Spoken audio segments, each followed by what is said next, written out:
बिना चिंगारी के धुआं नहीं उठता। पार्लियामेंट्री सिस्टम ऑफ गवर्नमेंट में शायद ही कोई ऐसा पॉलिटिशियन हो जो दूध का धुला होगा।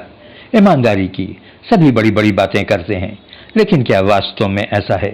ये पॉलिटिशियंस जब पॉलिटिक्स में अपना कैरियर शुरू करते हैं तो ज़्यादातर ऐसे लोग होते हैं जिनके पास कुछ भी नहीं होता है, लेकिन इलेक्शंस जीतने के बाद ये सभी बादशाह बन जाते हैं। हम देशवासियों को अपने देश की स्थिति को समझना होगा और ऐसे लोगों से सजग रहना होगा। सोशल मीडिया पर बड़ा शोर है, ईडी का सेंट्रल गवर्नमेंट द्वारा दुरुपयोग किया जा रहा है। अब सवाल उठता है कि महज सेंट्रल गवर्नमेंट की दिलचस्पी से ईडी कहीं भी रेड डाल सकती है, किसी को भी अरेस्ट कर सकती है। अरे भाई, बिना किसी वजह से कोई अरेस्ट नहीं किया जा सकता। अब देखिए, दिल्ली का शराब घोटाला, आम आदमी पार्टी के कई नेता अरेस्ट किए जा चुके हैं। अगर इस केस में कुछ भी नहीं होता तो इन सभी नेताओं को कम से कम कोर्ट से तो बेल मिल ही गया होता।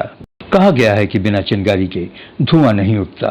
सेंट्रल गवर्नमेंट किसी भी मकसद से काम कर रही हो, चाहे भौकाल पैदा करना हो, डराना हो, डरा कर किसी नेता को अपनी पार्टी में शामिल करना हो, कुछ भी हो, अगर सामने वाले ने घोटाला किया है तो उसकी जवाबदारी बनती है।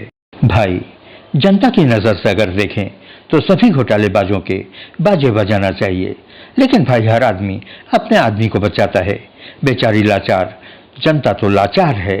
सत्ता में जो पार्टी है उससे भिड़कर पुलिस से अपनी टांगें तो तोड़वानी नहीं, जेल भी जाना पड़ सकता है एक अच्छे कॉज के लिए। हाँ भाई, ये भारत है। आप कितने ही देशभक्त हों, आप कितने ही सत्यवादी हों, गवर्नमेंट के खिलाफ गए और सत्ता पक्ष के किसी भी नेता की बखिया उधेड़ी तो समझो आप गए। जनता की औकात ही क्या है?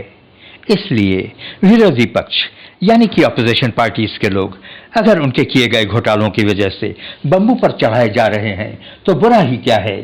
भाई, कुछ तो घोटालेबाज गए, लेकिन इतने से काम चलेगा नहीं, बिल्कुल भी नहीं। इसके लिए इलेक्शंस का इंतजार करना होगा, अपोजिशन के अच्छे लोगों को सत्ता में लाना होगा और उनसे डिमांड करना होगा कि पुरानी सरकार के सभी घोटालेबाजों को अंदर करे और कड़ी से कड़ी सजा दिलवाए। क्या इसके अलावा जनता के पास कोई और रास्ता है? भाई, बिना टांग तोड़वाए, बिना जेल गए, यही एक सबसे अच्छा रास्ता है। पार्टीज के मैनिफेस्टोज में कुछ भी लुभावनी बातें हों, सभी को नजरअंदाज कर जनता की ये एक डिमांड होनी चाहिए कि घोटाला बंद करो और घोटालेबाजों को कड़ी से कड़ी सजा दो, तभी हम अपना वोट आपके फेवर में डालेंगे। क्या आप समझते हैं कि आपकी ये सोच, आपकी ये कोशिश किसी हद तक कामयाब हो पाएगी? पता नहीं, लेकिन अगर घोटालेबाज अंदर हो रहा है, वजह कुछ भी हो, तो हम जनता को खुश होना चाहिए। घोटालेबाज घोटालेबाज होता है, चोर चोर होता है, चाहे वो जनता के बीच कितनी ही रेवड़ियां क्यों न बांट रहा हो।